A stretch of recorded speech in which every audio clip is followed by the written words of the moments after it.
mind censors our senses. It's not possible to see the world today and not be afraid. It's not possible now, as Steve said, not to know about the other people on our planet, the people without heat, or light, or food. It's a reminder almost of what these two people are doing, of why the first South Americans worshipped this ball of, what is it, hydrogen, 170 million miles away, and why we've come back to look at this star as the source of most life on this planet, indeed all life on this planet. And the problem is that for thousands of years we have lived with the cycles of nature. The peasant in the 17th century would have recognized the lifestyle of his Iron Age ancestors. But then we had industrialization, and we began to distance ourselves from the cycle of the very thing that made us human. And today, with the ever-present glow of our computer screens, we have distance squared. Now, last year, all records of weather patterns have been broken. 3 weeks ago in Texas, 1,000 homes just outside of Austin, the capital, were burned. Texas is suffering extreme drought. Thailand is flooded. Somalia, where Steve works, where I work, is suffering yet again an unendurable famine, where 1 million people will probably die, but because of politics, like when Steve first encountered Africa, they will die quietly and silently. We won't see them because we don't have access. So what to do? What to do of this distancing ourselves from ourselves? With every new energy technology, our lifestyles have changed for the better. With steam, we radically improved our lives and our health in the 19th century.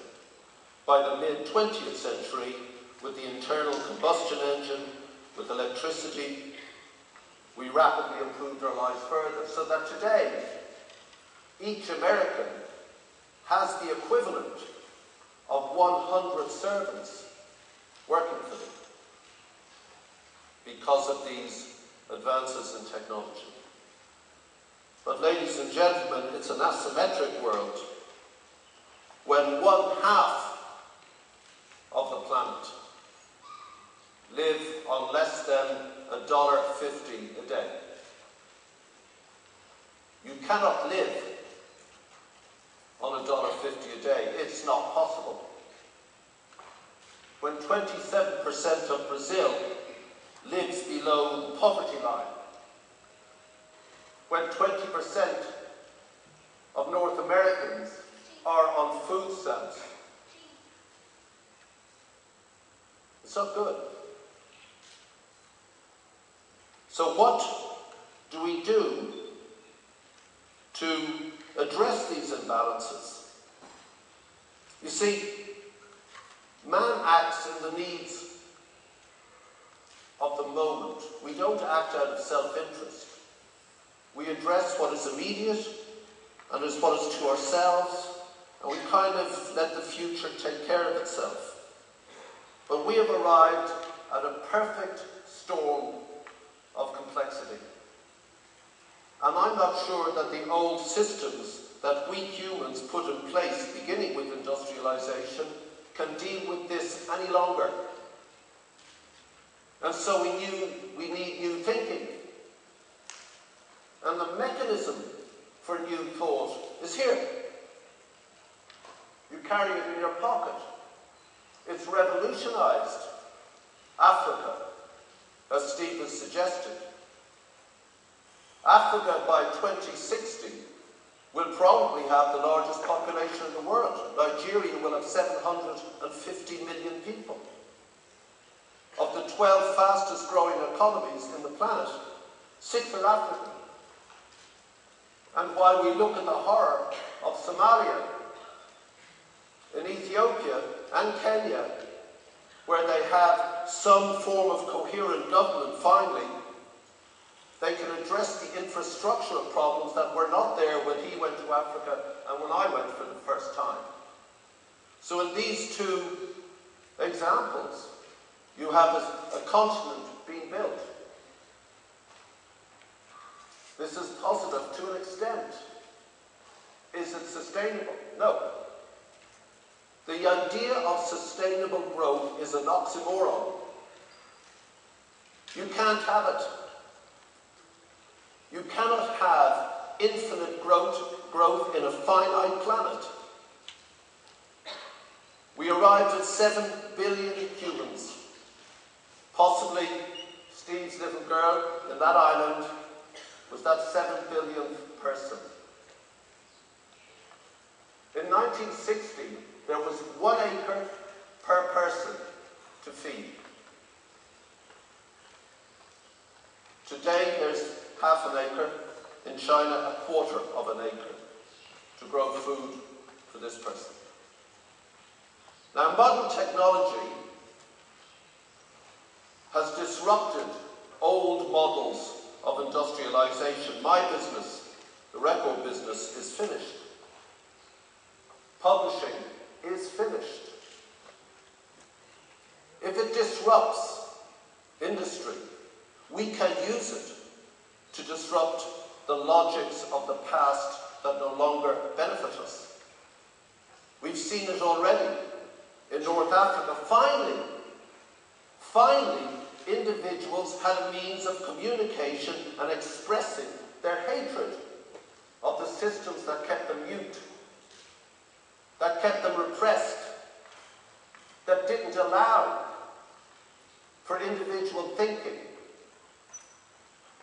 And we've perverted the idea of individual thinking into an ism, individualism. It works. It worked for Europe and America, it's working for Brazil.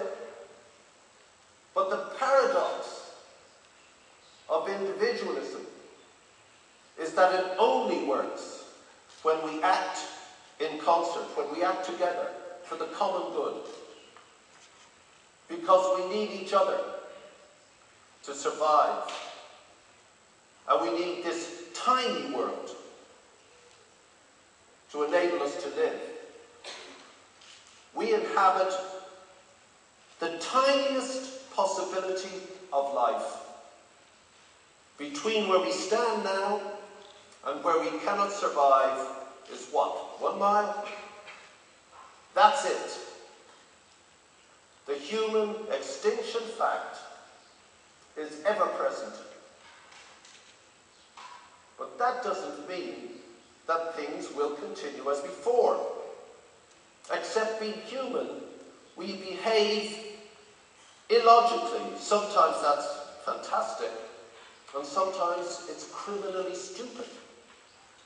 Ladies and gentlemen, we have all become Easter Islanders. That little island off Chile, where the people had a civilization entirely built on making their miraculous statues. Why? We don't know. But in order to make these statues, they had to cut down their trees. And when there was a small group of trees finally left, where the last animals lived, the last food for the remaining Easter Islanders, what do? They cut down the fucking trees. And they died. We're all Easter Islanders. We need to be alert to change. Change will always come. It's the natural order of our life. We like to think it's some phenomenon. It's not. Change is every day. You wake up, it's changed. You go to school, you go to work, it's changed. Things happen, you surf that change. But change can be good or bad, and it is only good when it meets the needs of and is balanced by the requirements of society.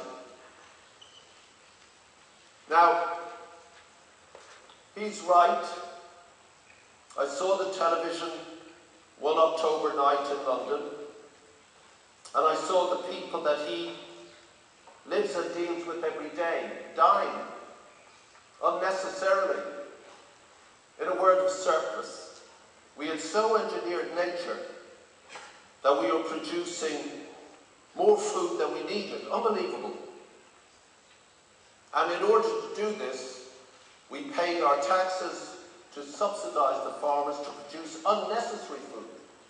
We paid more taxes to store that food, and most disgracefully, as Steve alluded to, we paid more taxes to destroy it. This is called the Common Agricultural Policy in Europe, and it's called the Farm Bill in the United States, and it's bankrupting America. 8 miles south of Europe, the richest continent in the planet, 30 million people were dying of starvation, while we sat at the dinner table and ate our surplus tax food. That's good for us. Well done.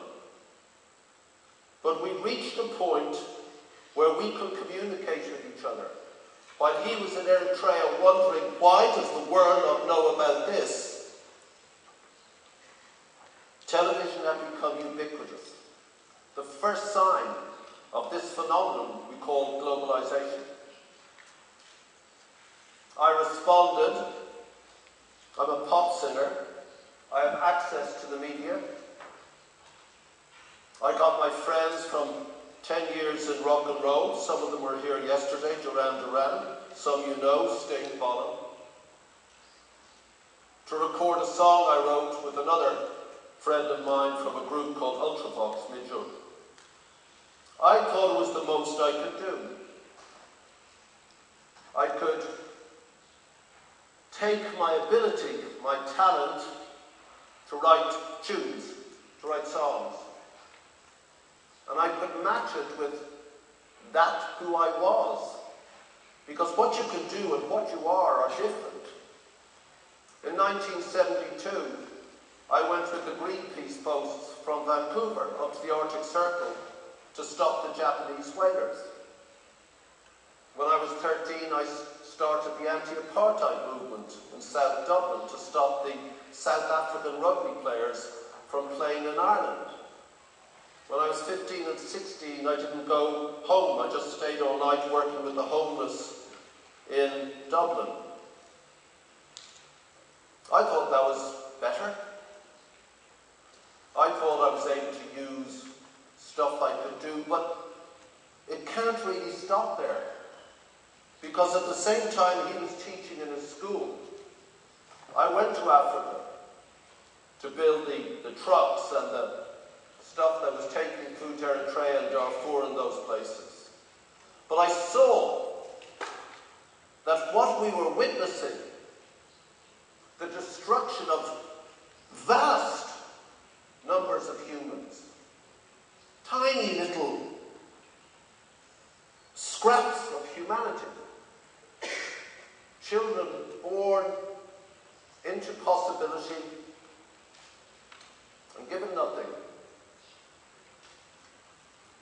symptoms of this singular economic condition, poverty, could be stopped.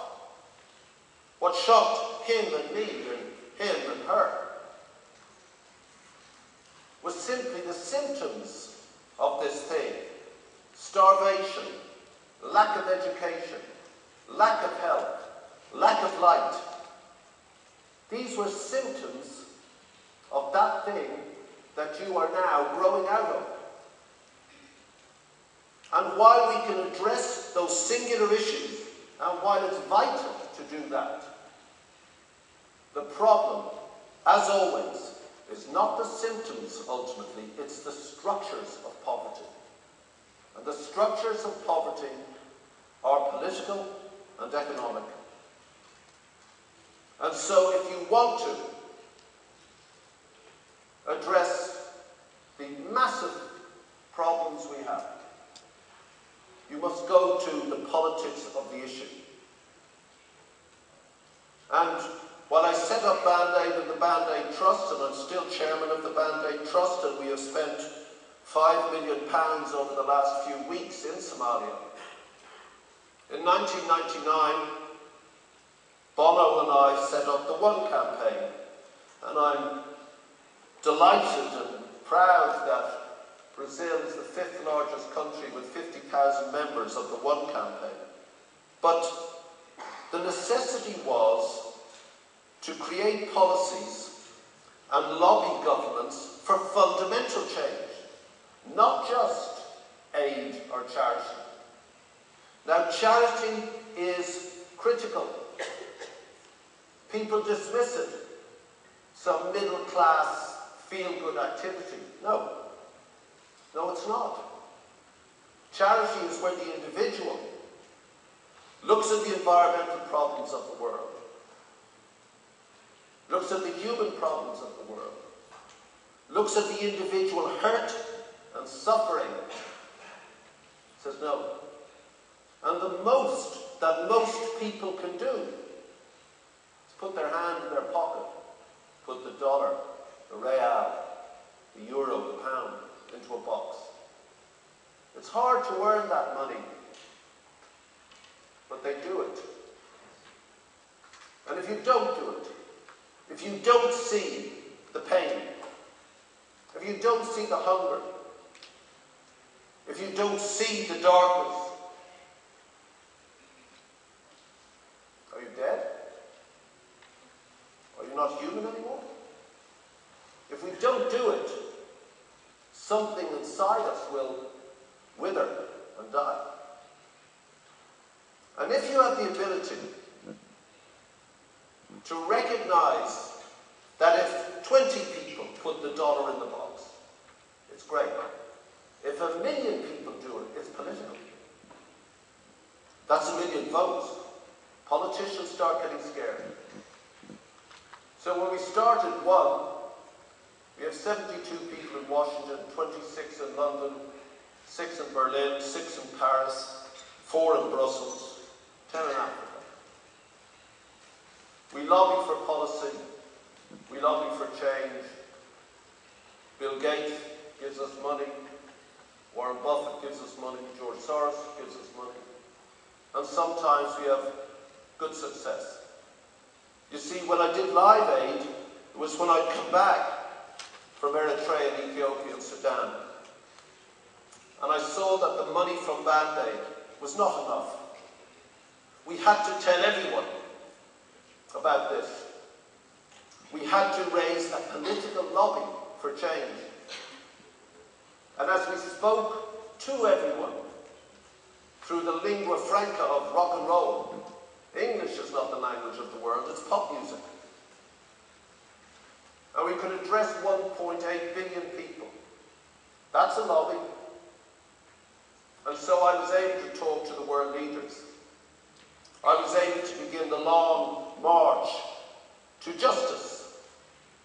It took 20 years, and in 2005 we did Live 8, a concert in the G8's capital cities, plus Johannesburg with Nelson Mandela, in order to force them to address this issue I persuaded Blair in 2003 to finally, please, look at Africa as through the logic of economics. Why is it outside the global economic loop? Why? Because we stop it from being part of the loop. Through budgets and tariffs, we forbid them from trading for us. But we know that that's the way out of poverty. How do we know? China.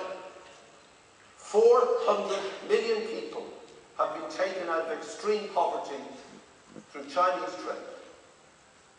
Still there are more extreme poor in China than all of Africa, 800 million. And that's the internal tension of that country. Plus the environmental wreckage that bringing those 400 million people out of poverty has created. But nonetheless, that's what we need to do. So at the G8 in Scotland in 2005, we did Live 8, 1,100 artists, 9 concerts, 1 billion people on the streets of each of the capital cities, and finally, the G8 agreed to double aid to Africa, to cancel the debt of the poorest countries. It seems strange now to even argue about cancelling debt when the entire world is trying to cancel debt, when Europe is collapsing because it's trying to cancel debt, but 6 years ago, didn't want to do it. But if you have 3 billion people watching, and you have 9 million on the streets, things change. And in order to make them do it, I asked Blair to set up a thing called the Africa Progress Panel, and Kofi Annan agreed to do it. And I sit on that with Kofi and others. If you want to change things, it gets very tiring. I'm in the middle of a tour at the moment in Europe, playing music because that's my job. But about half the time I spend doing this and being in Africa and doing the politics. You see, the thing is, I'm sure you know that famous quote of Gandhi, a hero of mine. If you want change, change yourself. And when you begin changing, when you begin using these new disruptive technologies, when one individual or all of us in this room could go online right now, create a blog with a political point of view, within seconds we have 1,000 people. This is what happened in Egypt. I was there 1 week before the revolution, and I know one of the architects of that revolution.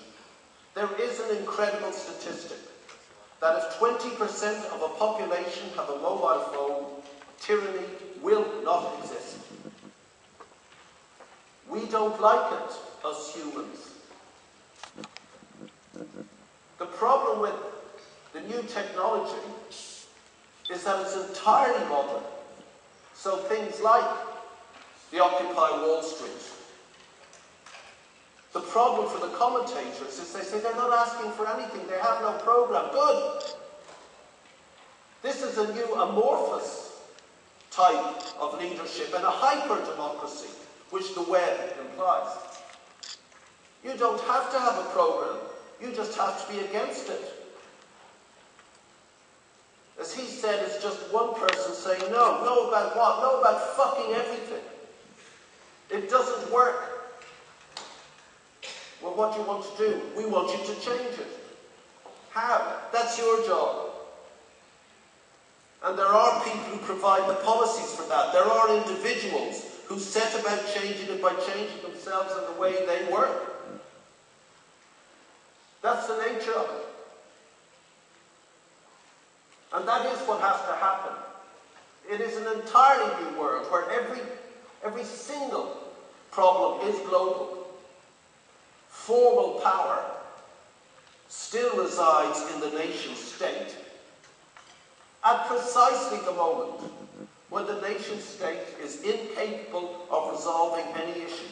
How does Brazil resolve climate change? Or the US? Or China? Or the UK? by itself impossible. Nuclear proliferation, how does one country say stop it? The economy is global, through the web. We don't even as humans understand the algorithms that push money everywhere. And money's cool. Money is not the problem. Money is an amoral agent. It's how we use it that is the key. And that's true about our individual power. Working together, in common, for the common good. That's how we do things, and that's how we move on. And I'll quote Gandhi again, and you probably know this, it's almost a cliche. If you start something as an individual, Gandhi says, first they ignore you, then they laugh at you, then they fight you, and then you win. When I was doing Live Aid, I was very afraid. I was out of my depth. I was meeting world leaders. I was a pop singer. It was all too big. I was greatly afraid of failure. Failure for myself, failure for those in whose name we were doing it. And I was getting a lot of letters. Bob Geldof, England. I threw out most of them. Some of them I kept. One I keep still. In that letter was a quote from a mountaineer from the 1950s. His name was Murray. And he spoke about commitment. Because I'm telling you now, and you know already, to do anything in your life, a relationship, a job, fishing, a hobby, commitment is what is required. But at the time I didn't understand that until I read this quote, which I'll read to you now. It's useful. I keep it in my kitchen. That's my boarding pass. Which is even more necessary than this. This is by a man called W.F. Murray, who came from Scotland in the 1950s. He wanted to climb mountains. It was hard. Until one is committed, there is hesitancy, the chance to draw back, always ineffectiveness. Concerning all acts of initiative and creation, there is one elementary truth, the ignorance of which kills countless ideas and splendid plans. That the moment one definitely commits oneself, then providence moves too. A whole stream of events issues from the decision, raising in one's favour all manner of unforeseen incidents, meetings, and material assistance which no man could have dreamt would have come his way. Murray finishes with a couplet from the great German poet Goethe. Goethe says, whatever you can do, or dream you can, begin it. Boldness has genius, power, and magic in it. That's true. Thank you.